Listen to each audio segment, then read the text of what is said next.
আসসালামু আলাইকুম।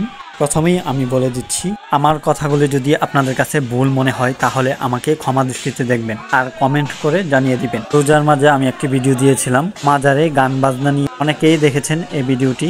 রোজার মাসে গান বাজনা নিষিদ্ধ করার জন্য আদিয়াবাদ উলামা পরিষদ এবং সিরাজনগর নয়াচর গ্রামের গ্রামবাসীরা একসাথে হয়ে সিরাজনগর নয়াচর গ্রামে একটি মাজারের ভিডিও, এই ভিডিওতে অনেকে অনেক কিছু কমেন্ট করেছেন, আমি সেইগুলি বলবো না। এখন যে ভিডিওটি দেখতেছেন এই ভিডিওতে আমি বলবো আমাদের নরসিংদী জেলার মাঝে অনেক মাজার আছে, মাজারের পাশে একটি করে গড় আছে, যে গড়ে মাদক সেবন করে, এই গড় ভাঙা হচ্ছে। আপনারা দেখতে পাচ্ছেন এটা পলাশতলী ইউনিয়নের পলাশতলী গ্রামের একটি মাজারের পাশে এই গড়টি। অনেকেই মাজার পছন্দ করেন, অনেকেই মাজারে যান মাজার জিয়ারত করতে। আপনাদেরকে বলছি, আপনারা যদি মাজারের পাশে কেউ যদি মদ গাঞ্জা এগুলি বিক্রি করে বা এগুলি খায় তাহলে মাজারের পাশে জায়গা দিবেন না। মাজারের পাশে একটি গড় করা থাকে, এই গড়ে অনেকেই বসে থাকে, আবার অনেকেই দেখেছি নামাজ পড়ে।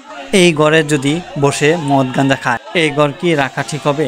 এই কারণেই এই গড়টি ভেঙে ফেলা দেওয়া হয়েছে। আপনারা দেখতে পাচ্ছেন, অনেকেই হয়তো এই ভিডিও দেখেছেন। এখন বর্তমানে মাদক সেবনকারী এবং যারা মাদক বিক্রি করে তাদেরকে খুঁজতেছে পুলিশ প্রশাসন। এখনই সুযোগ, আপনারা তাদেরকে ধরিয়ে দেন আর সমাজ থেকে মাদক দূর করেন।